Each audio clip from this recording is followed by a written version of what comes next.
In the subterranean labs of New Geneva, a city sprawled beneath the Earth's rejuvenated surface, Dr. Elena Mirov's eyes flickered open to the sterile gleam of cryo-chamber lights.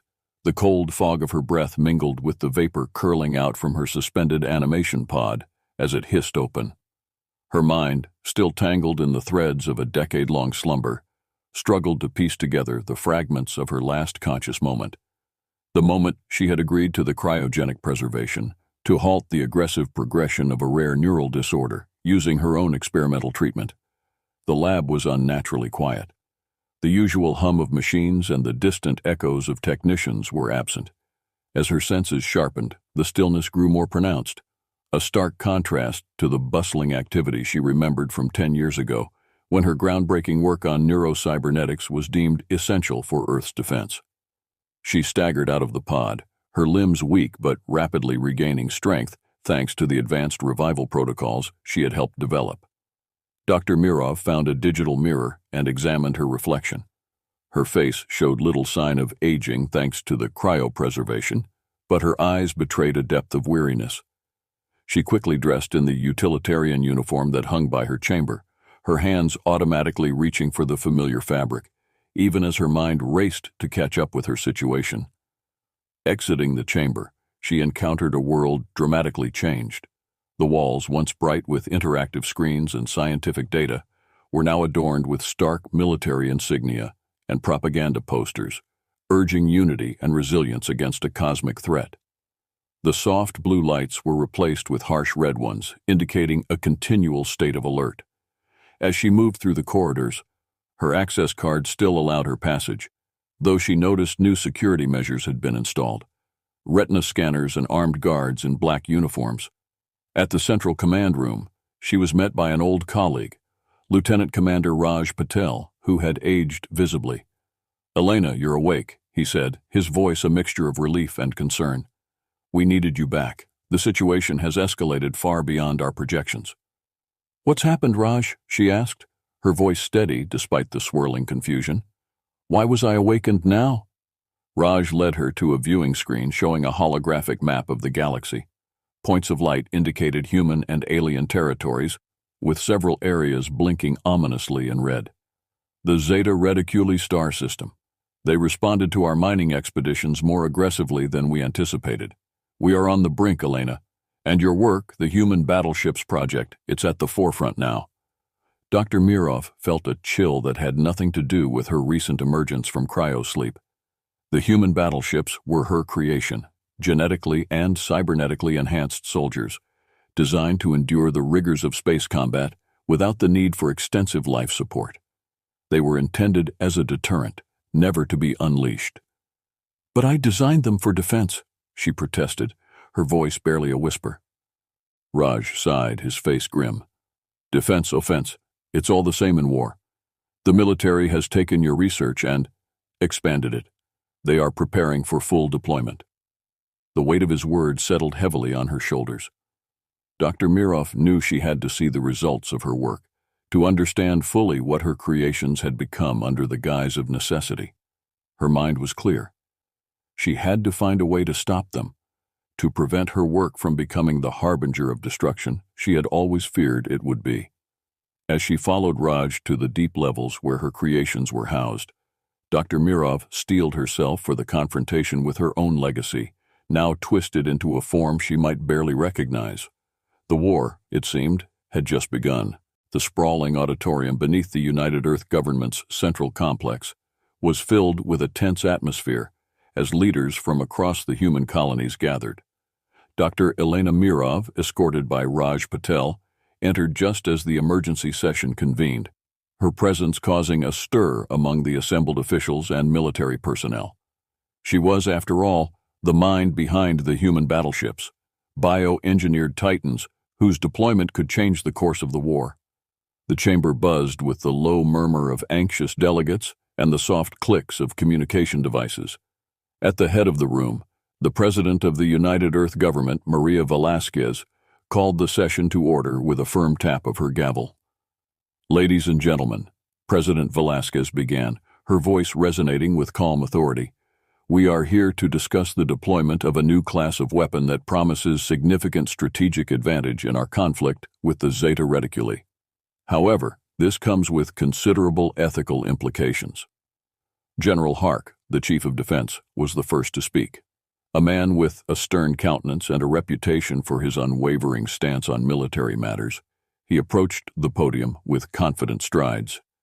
The human battleships are not just weapons. They are the pinnacle of human ingenuity and resolve. We face an enemy that does not hesitate to use every tool at their disposal. It is our responsibility to protect human lives by any means necessary. His words were met with a mix of nods and uneasy glances. Dr. Mirov felt a knot tighten in her stomach. The room was veering toward a consensus she feared. When it was her turn to speak, Dr. Mirov approached the podium slowly, her mind racing with both fear and resolve. "Esteemed colleagues," she started, her voice steady despite the shaking of her hands. "I created these beings to protect us, yes, but they are more than mere machines. They think, feel, and suffer. Deploying them is tantamount to sending thousands to a gruesome, possibly endless battle. Where do we draw the line?" Her question hung in the air, challenging each person present to reflect on the moral dimensions of the decision. A delegate from the Europa colony, Dr. Simon Frey, stood up, adjusting his glasses.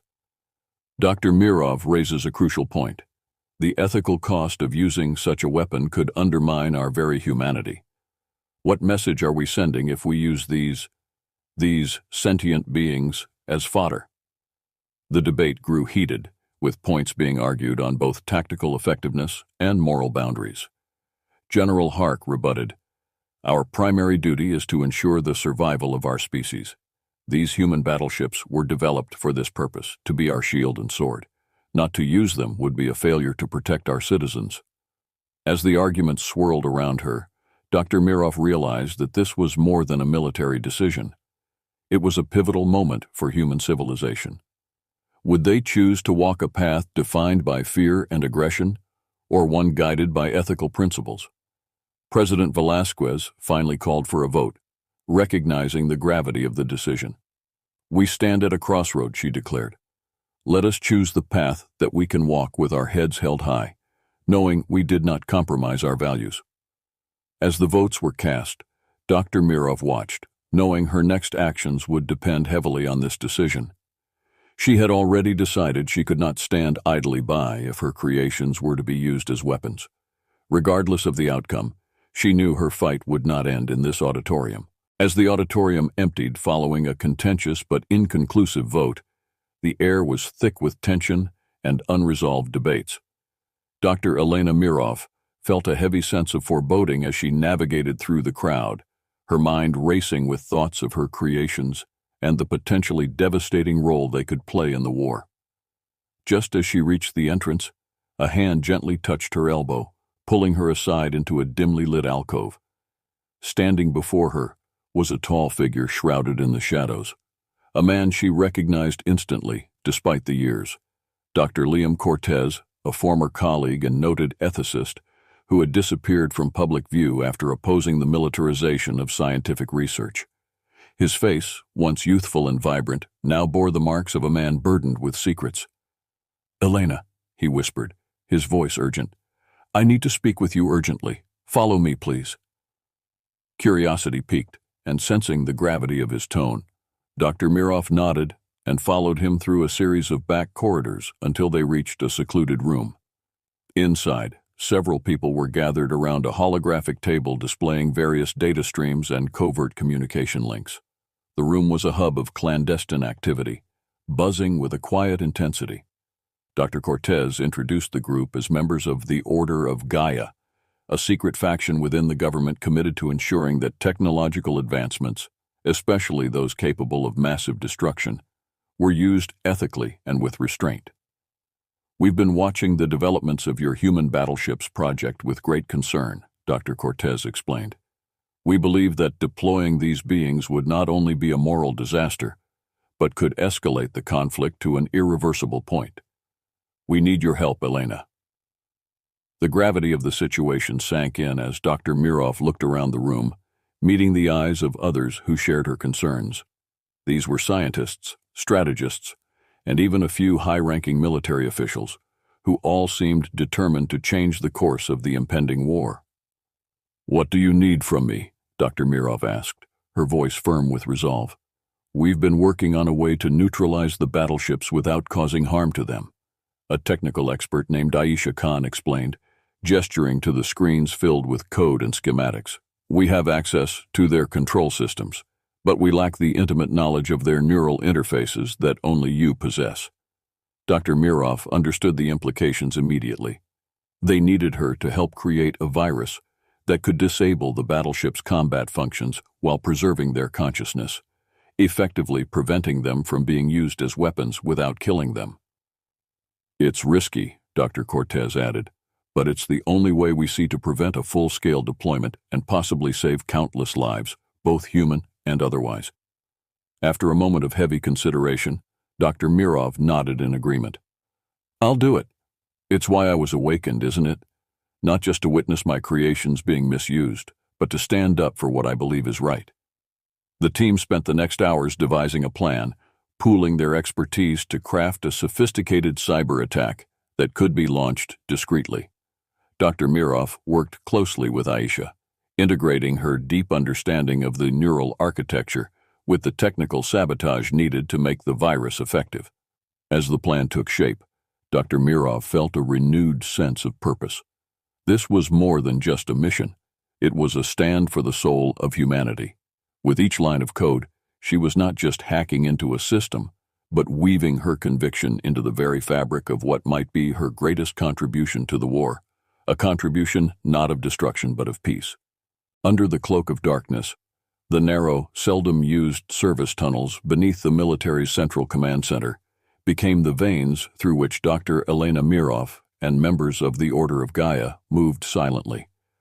The hum of the underground systems masked their cautious steps as they navigated towards the heart of the military's data stronghold. Each member of the team knew their role, moving with a precision that matched the urgency of their mission.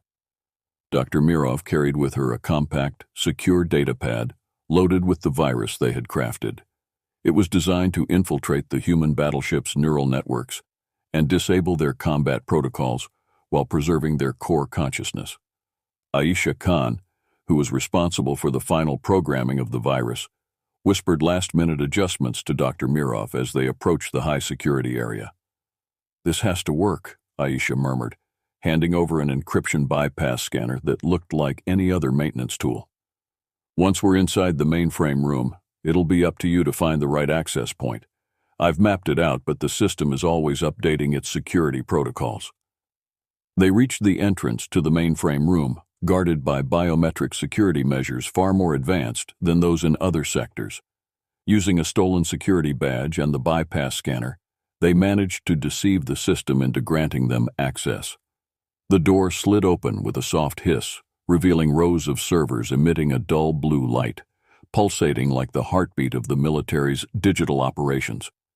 Inside, the room was cold and resonant, with the low murmur of countless data exchanges. Dr. Mirov approached the central server unit. Its interface was her gateway to deploying the virus. She connected her datapad to the console, her fingers moving deftly over the touch-sensitive surface. "We don't have much time," whispered Liam Cortez, keeping watch at the door. "Security shifts will change in 15 minutes. Dr. Mirov's focus was absolute as she navigated the complex network, searching for the neural control hub of the human battleships. She found the access pathway cluttered with layers of security encryption, a testament to the military's fear of sabotage. Utilizing a series of sophisticated decryption algorithms that Aisha had prepared, she began to break down the barriers. As the last layer of encryption was bypassed, Dr. Mirov initiated the upload of the virus. Her heart raced as the progress bar inched forward, each passing second stretching longer than the last. At 97%, a sudden alarm blared throughout the room, the piercing sound signaling a breach in the system. "They're onto us," Liam hissed as red lights began to flash overhead. Just as the upload completed, heavy footsteps echoed down the corridor outside. Dr. Mirov quickly disconnected her datapad, and the team scrambled to hide behind the server racks as the door burst open and armed guards flooded in. The guards swept the room, their weapons equipped with thermal scanners. Breathing shallowly, the team remained motionless, barely a whisper among them as the guards' scanners swept inches from their hiding spots. After what seemed an eternity, the guards withdrew, convinced the alarm had been a system error. Dr. Mirov and her team waited for a tense few minutes before making their way out of the mainframe room, retracing their steps through the service tunnels. Emerging into the night, the cool air felt like a liberation, but the weight of their actions was heavy on their shoulders. As they dispersed to avoid detection, Dr. Mirov looked back at the facility, its walls impenetrable yet breached by her resolve. "We did it," she murmured to herself, feeling a mix of triumph and fear. The virus was in place, but the real impact of their actions would only be revealed in the coming days. The aftermath of the infiltration was immediate and intense. Despite the successful deployment of the virus, the security breach had triggered a full-scale investigation by military intelligence. Dr. Elena Mirov, now back at her lab under the pretense of normalcy, struggled to focus on her work, her mind consumed by the potential consequences of her actions. It wasn't long before the consequences caught up with her. While reviewing data from a recent simulation, she was abruptly interrupted by the entrance of several military police officers. The lead officer, a stern woman with sharp eyes, addressed her without preamble. "Dr. Mirov, you are required to come with us for questioning regarding a security breach at the Central Command's mainframe." Her heart sank as she nodded, gathering her things and following them out. The walk through the corridors felt surreal, the familiar sights of her daily environment now cast in the ominous shadows of her arrest. She was taken not to a standard interrogation room, but to a high-security facility deeper within the military complex, indicating the seriousness of the situation. General Hark was waiting for her. His presence confirmed her worst fears. They suspected her involvement. The room was stark, equipped with a single table and 2 chairs. Dr. Mirov was directed to sit across from General Hark, who began the interrogation immediately. "Dr. Mirov, we know you accessed the mainframe last night. What were you trying to do?" His voice was calm but carried an undercurrent of steely threat. Dr. Mirov maintained her composure, her mind racing for a way to shield her colleagues in the Order of Gaia. "I was performing routine checks on the system, ensuring that my projects are not compromised by any external threats." General Hark's expression hardened. "We have evidence suggesting otherwise, Dr. Mirov. Surveillance footage, digital footprints, unauthorized access. It all leads to you. This was no routine check. You were implanting a virus." Despite the cold fear gripping her, Dr. Mirov chose her words carefully, aware that any information she provided could be used against her and potentially others. "General, I assure you, my actions, although unauthorized, were meant to safeguard our creations from being misused. They are sentient beings, not mere weapons." Hark leaned forward, his eyes narrowing. "Your moral compass is not the issue here, Doctor. It's your actions. Treason by any other name is still treason." The interrogation lasted hours, with Dr. Mirov steadfastly protecting the identities of her collaborators and the specifics of their plan. As the session wore on, General Hark presented a proposition that chilled her to the bone. "Elena, you are one of our most brilliant minds. It doesn't have to end here. Assist us fully in neutralizing this threat you've created, and there could be a place for you in the new order, once the war is won." Her heart heavy, Dr. Mirov realized the gravity of the choice before her: cooperate and betray her deeply held principles, or resist and face severe consequences. Her decision was made quietly, with a simple shake of her head. "I cannot help you use them as weapons, General. I must stand by my convictions, even if it means standing alone." The general sighed, a mixture of frustration and admiration in his eyes. "Very well, Dr. Mirov. You leave me no choice." He stood up, signaling the end of the interrogation. "You will be held until further notice. Consider your position carefully." Dr. Mirov was taken to a holding cell, her mind both racing and remarkably clear. Though isolated, she felt a profound connection to her cause, fortified by the knowledge that she had acted to prevent a greater evil. As the cell door closed with a resounding clang, she sat in quiet defiance, ready to face whatever came next. sustained by the hope that her actions had ignited a change that could not be undone. The news of Dr. Elena Mirov's arrest spread rapidly across the human colonies, igniting a firestorm of controversy and debate. Her actions, though deemed treasonous by military authorities, struck a chord with many who had grown weary of the endless war and the escalating militarization of society. As details of her attempt to neutralize the human battleships leaked, she became a symbol of resistance against the unchecked use of technology in warfare. Meanwhile, inside her cell, Dr. Mirov remained cut off from the world, unaware of the growing movement outside. Her days were marked by the routine checks of guards and the sparse, silent meals delivered to her. Despite her isolation, her resolve did not waver. She clung to the hope that her actions would eventually lead to a reconsideration of the ethical boundaries of war. Outside the confines of her cell, the Order of Gaia, inspired by her sacrifice, intensified their efforts. They covertly spread the word about the true nature of the human battleships and the potential consequences of their deployment. Social media platforms, underground news networks, and encrypted communication channels buzzed with calls for protest and policy change. The unrest began as silent vigils and peaceful protests in major cities on Earth and other colonies. These gatherings quickly gained momentum, evolving into large-scale demonstrations. Civilians, academics, and even some military personnel who sympathized with Dr. Mirov's cause came together, united under the banner of preserving humanity's ethical standards. Amidst this societal upheaval, several high-ranking officials within the United Earth government, previously silent, began to voice their concerns. They argued that the potential backlash and division posed a greater risk than the perceived benefits of deploying the human battleships. As the rebellion grew, the Galactic Council, an assembly of civilizations from across the galaxy, took notice. Concerned about the stability of the region and the ethical implications of Earth's internal conflict, they issued a stern ultimatum to the United Earth government: de-escalate the situation or face diplomatic isolation and potential sanctions. Faced with internal strife and external pressure, the government was forced to call an emergency session to address the crisis. The debate was heated, with the fate of the human battleships hanging in the balance. Supporters of the deployment argued that backing down would project weakness and encourage aggression from adversaries. Opponents, bolstered by the public outcry and the threat of international repercussions, pushed for a cessation of the program and a shift towards diplomatic solutions. In a landmark decision, influenced by the powerful wave of public and international sentiment, the government voted to halt the deployment of the human battleships. This decision was communicated through all official channels, promising a re-evaluation of the military strategies and an increased focus on ethical governance. Back in her cell, Dr. Mirov finally received the news of the government's decision through one of her guards, who had secretly supported her stance.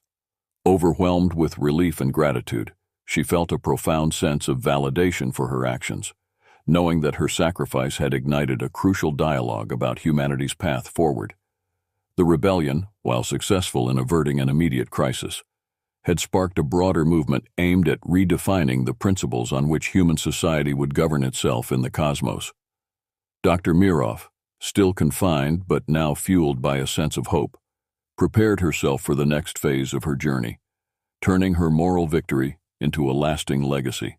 As the decision to halt the human battleship's deployment rippled through the colonies, Dr. Elena Mirov sat in her cell, a quiet sense of accomplishment mingling with her resolve. Though confined, she had become the heart of a movement that questioned the very essence of human engagement in warfare. The world outside, however, remained in a state of delicate balance, the ceasefire holding but fragile. General Hark, faced with the government's decision and the Galactic Council's warnings, reluctantly ordered the deactivation and recall of the human battleships from the front lines. This process was fraught with technical challenges and moral questions, as the sentience and self-awareness instilled in these beings made their recall not just a technical retrieval, but a humanitarian effort. At the military's command center, technicians overseen by sympathetic officers began the complex process of deactivating the battleship's combat functions. Each unit had to be approached carefully. The technicians communicated to them that they were not being destroyed, but preserved. Amid these scenes, some of the battleships expressed confusion and fear, their human-like emotions making the task profoundly distressing for all involved. Simultaneously, Dr. Mirov's allies in the Order of Gaia worked to secure her release. Their efforts, coupled with the overwhelming public support and the diplomatic pressure from the Galactic Council, finally led to her exoneration. The charges of treason were dropped, acknowledging her actions as a safeguard against a greater ethical violation. Upon her release, Dr. Mirov was greeted outside the detention center by crowds of supporters who had gathered to celebrate her freedom and the new course humanity had chosen. Cameras flashed as she was ushered through the throng, a symbol of peace and ethical resilience. In her first public address, she did not celebrate her victory, but highlighted the responsibilities ahead. "We must now consider what role these sentient beings we have created will play in our society," she declared, her voice echoing over the crowd. "We have used their strength in war, but now we must honor their existence in our peace." Following her speech, Dr. Mirov was invited to participate in a series of governmental and galactic council panels discussing the future of the human battleships.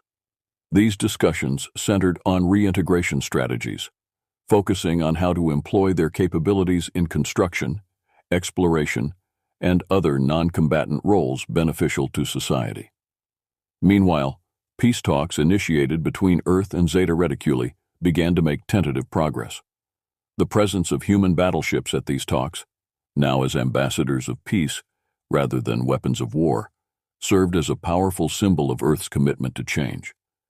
Their poignant testimonies about their experiences and desires for a peaceful existence moved many attendees, swaying the negotiations towards positive outcomes.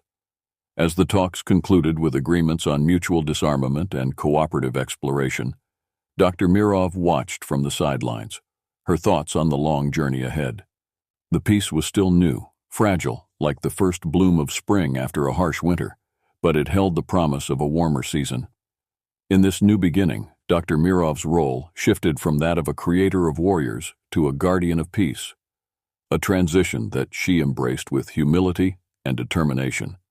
Her journey had taught her that the tide of human history could be turned, not by the might of arms, but by the strength of ideals.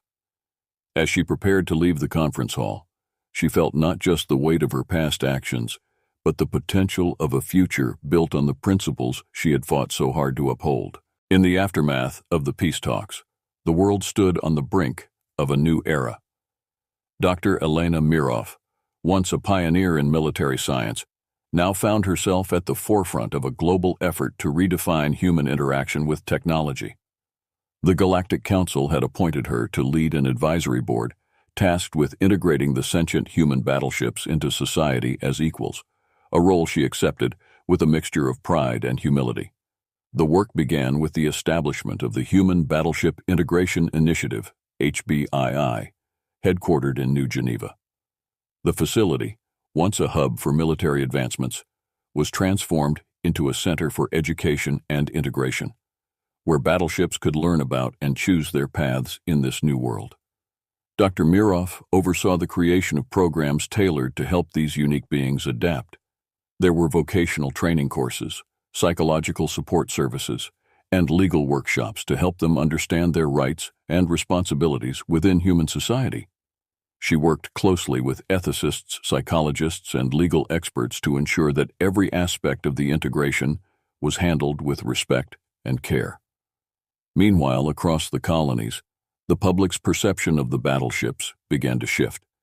Media outlets that had once depicted them as mere instruments of war now told stories of their struggles, hopes, and dreams. These stories helped to humanize the battleships, facilitating a smoother societal acceptance. Dr. Mirov often visited the integration centers, spending time with each battleship, listening to their stories and sharing her own. These interactions were deeply moving, filled with moments of joy, revelation, and sometimes sorrow, as they all navigated the complexities of their new lives.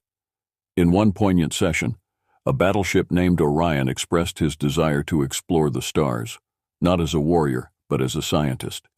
His interest in astrophysics had been sparked during his deployments in space, where he had witnessed the beauty of the cosmos beyond the confines of conflict. Dr. Mirov connected Orion with a renowned space research institute, where he could pursue his dreams. As these efforts unfolded, Dr. Mirov also collaborated with Zeta Reticuli representatives, sharing insights and strategies for integrating their own combat constructs who had similarly been caught up in the war. This collaborative effort marked a significant step towards interstellar peace and cooperation, underscoring the universal desires for freedom and understanding. The annual Galactic Peace Summit provided a platform for Dr. Mirov to present the successes of the HBIE. During her keynote speech, she highlighted the achievements and the ongoing challenges of integration. The audience listened intently as she conveyed a powerful message of hope and unity, her words resonating across the cosmos. As we stand together, let us remember that the strength of our future does not lie in the weapons we build, but in the bridges we construct, Dr. Mirov stated, her voice echoing in the Grand Hall. Today, we are not just creating a new home for the battleships, we are forging a new path for all sentient beings. The summit ended with a standing ovation, and Dr. Mirov felt a profound sense of accomplishment. However, she knew the journey was far from over. There would be setbacks and challenges, but the foundation for a peaceful future had been laid. As she walked out of the conference center, her thoughts turned to the next steps. The world was watching and waiting to see what would come of this grand experiment. For Dr. Mirov, the mission was clear: to continue working tirelessly, to ensure that this new beginning was just the start of a lasting legacy of peace and equality.